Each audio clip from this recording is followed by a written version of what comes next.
ini saya berada di depan gapura tempat yang diberi nama kubur atau makam 7 Troloyo, atau masyarakat sering menyebutnya dengan kubur pitu. Nah, mengapa masyarakat mengatakan kubur pitu? Karena memang di dalam pagar keliling ini terdapat struktur 7 makam. Tempat ini agak eksklusif karena sebenarnya sangat dekat dengan kompleks makam Troloyo yang mempunyai pagar keliling di sebelah selatan dari makam ini. Apa yang menarik dari kubur pitu ini? Kita akan lihat di dalam nanti bahwa pada 7 makam itu memiliki batu nisan yang istimewa karena selain ada pahatan yang bersifat ornamentatif atau simbolik, tapi juga terdapat pahatan angka tahun dan beberapa diantaranya juga memiliki pahatan yang berupa tulisan Arab dan berbahasa Arab. Nah, mari kita lihat secara lebih dekat apa yang terdapat di dalam makam 7 ini. Ya, kondisi makam 7 Troloyo. Kita melihat di sini. Secara langsung bisa kita hitung jumlah makamnya. Di sini ada makam pertama 1, 2, 3, 4, 5, 6, 7. Dan sebenarnya secara tekstual atau secara tertulis tidak ada nama-nama yang melekat pada masing-masing makam ini. Namun masyarakat memberikan penanda bahwa masing-masing makam ini diberi nama tertentu. Baik, sekarang kita mulai mereview apa yang terdapat di kompleks makam 7 ini. Ini yang makam yang pertama. Kita melihat ada nisan bagian kepala ini. Kalau dari sisi bentuknya sebenarnya adalah bentuk metamorfosa dari kala merga. Jadi kalau dalam konteks yang lain itu di bagian ini adalah kala, kemudian melengkung sini ini diakhiri dengan merga. Di kanan kirinya sama. Kemudian bagian tengah kita melihat ada bentuk lingkaran, dan di tengah lingkaran itu ada semacam ini yang seperti ini, kemungkinan semacam pustaka dan dililit oleh ini apa seperti pita, ya, seperti pita. Nah, lingkaran ini kemudian diberikan bentuk sinar atau dalam bahasa Kawi namanya praba, di sinar gitu ya. Nah, kemudian hal yang menarik lagi di bawah gambar ini atau logo ini terdapat ini pahatan 4 angka tahun dari periode Jawa kuno. Ini bisa kita baca dengan sangat jelas. Ini angka 1, kemudian angka 3, angka 8, dan angka 7. Ini adalah angka Jawa kuno yang ternyata merupakan angka tahun termuda yang terdapat di kompleks ini. Nanti kita akan lihat bahwa ternyata ada angka tahun yang lain pada nisan yang berbeda. Nah, yang menarik perhatian di bagian belakang dari nisan ini juga terdapat pahatan. Ini berupa pahatan tulisan Arab. Kalau kita mau baca, sebenarnya bacaannya dari bacaannya sebenarnya kita bisa melihat dengan jelas ini la. Nah, ini kemudian ada i, kemudian ini ada a di ilah, kemudian ada i lagi Allah. Nah, di sini secara kaidah kebahasaan sebenarnya kalau ini mau diterjemahkan menjadi agak aneh karena ini terjemahnya berarti tiada Tuhan Allah gitu. Jadi dari sisi kebahasaan ini terjemahnya tiada Tuhan, lalu harusnya tiada Tuhan selain Allah harusnya. Tapi kalau dengan tulisan begini ini terjemahnya tiada Tuhan Allah. Nah, ini jelas ini bertentangan dengan yang seharusnya. Kami di bawah ini sudah benar tertulis Muhammad dan Rasulullah. Ini dari Rasul, Allahnya di bawah, dari Rasulullah gitu. Jadi ini kalimat apa? Kalimat yang wajib dipahami oleh setiap umat Muslim. Tapi sayang dalam pahatan ini ada satu yang tidak lengkap. Nah, kalau kita kemudian melihat ke bagian nisan di kaki, nah ini ternyata menunjukkan hal yang agak berbeda. Kalau pada bagian nisan kepala, lingkaran itu di tengahnya terdapat semacam kitab yang dililit oleh pita. Di sini tidak muncul seperti itu, melainkan ada semacam penggambaran di sebelah sampingnya, kemudian di atas juga ada tambahan lagi. Tidak diketahui dengan pasti ini maksudnya apa. Tapi kembali lagi, lingkaran itu dikelilingi oleh praba atau sinar. Dan di bagian bawahnya ternyata tidak ada pahatan angka tahunnya. Kalau kemudian kita lihat bagian belakangnya ternyata polos. Jadi antara nisan di bagian kepala dan bagian kaki itu memiliki tampilan yang tidak sama. Nah, kita lihat sekarang, kita review pada nisan makam yang kedua. Kita lihat bagian kepala dulu. Nah, ternyata yang menarik pada nisan bagian kepala ini, apa yang dipahatkan ini ternyata justru mirip dengan yang kita lihat pada nisan pertama bagian kaki. Ini kita catat dulu bahwa nisan kepala pada kubur kedua ini pahatannya mirip dengan pahatan pada nisan pertama bagian kaki. Namun di sini juga belakangnya polos.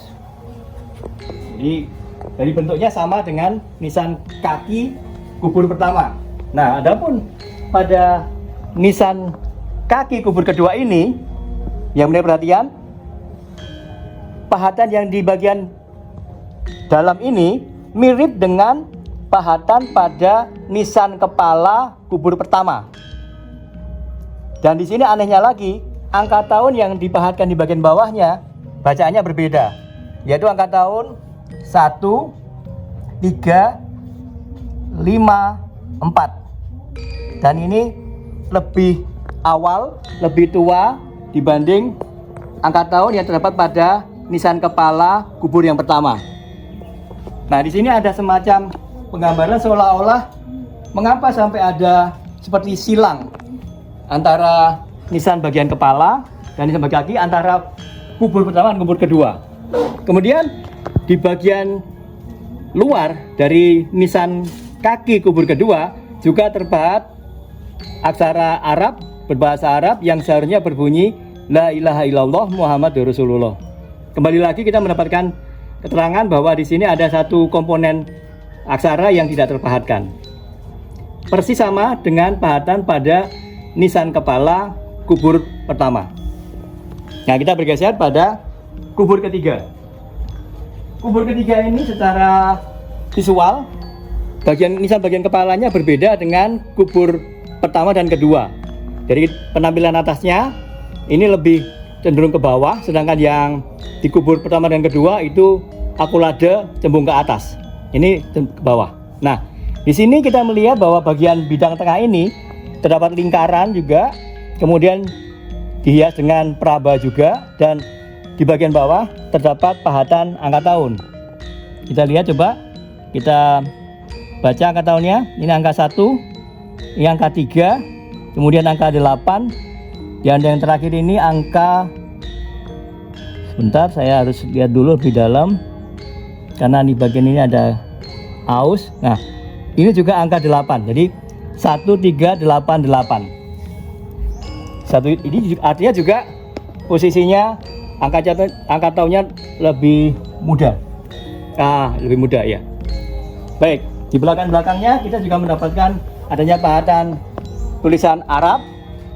Harusnya juga bacaan lengkapnya harusnya berbunyi La ilaha illallah Muhammadur Rasulullah. Nah, ini bagian nisan kepala kubur ketiga. Kita geser sekarang pada nisan kaki kubur ketiga. Ternyata dengan bentuk nisan yang sama dengan bagian kepala, namun pada bagian depan ini pahatannya berupa lingkaran dengan semacam kitab di tengah yang dililit oleh pita. Pola hiasnya sama dengan yang terdapat pada nisan kepala kubur yang pertama. Jadi ini ada varian bentuk pahatannya bagian ini sama, tapi bentuk atas dari nisannya berbeda karena ini akulade yang turun ke bawah, sedangkan yang di kubur pertama itu cembung ke atas. Kita lihat bagian belakangnya ini polos. Nah, kita melihat geser ke kubur yang keempat. Kubur yang keempat ini, nah kita melihat di sini pola hiasnya berbeda dengan yang 1, 2, 3. Karena di sini pola lingkarannya sama, kemudian ada sinar juga sama. Namun di bagian bawah ini muncul bentuk tumpal atau bentuk segitiga meruncing ke atas. Ini berbeda dari sisi ini. Adapun di bagian belakangnya juga kita mendapatkan adanya aksara Arab, tapi kali ini bunyinya bukan lagi La ilaha illallah Muhammadur Rasulullah, tapi melainkan berbunyi kullu nafsin dha'iqatul maut. Dan di bagian bawah juga ditutup dengan adanya nisan tumpal.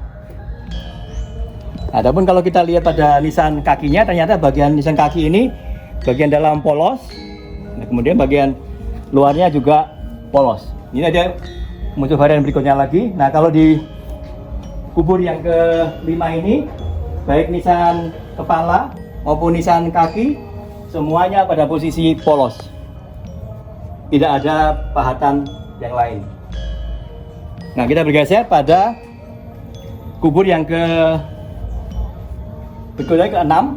Nah, di sini kita melihat bentuk nisannya yang di sini. Ini bagian atas, ukurannya lebih kecil. Kemudian bagian atas ini sayang sudah lapuk, sehingga pahatan di permukaan juga sudah hilang. Namun masih ada sisa bentuk tumpal di bagian bawah ini. Di bagian belakangnya terdapat pahatan aksara Arab, tapi sayang sudah sangat lapuk, jadi sulit sekali untuk dikenali. Adapun bagian nisan kakinya di kubur ke-6 ini, kondisinya juga mengalami kerusakan dan polos di kedua sisi depan maupun dalamnya. Kemudian yang terakhir adalah makam yang ke-7. Ini kita melihat pada bagian nisan kepalanya tetap dilengkapi dengan lingkaran di tengah, kemudian ada praba atau sinarnya. Sedikit bagian bawah masih ada sedikit yang tampak di sini. Ini ada runcing ke atas, kemungkinan di bawah ini ada bentuk tumpal sebagainya yang muncul pada nisan-nisan yang terdahulu.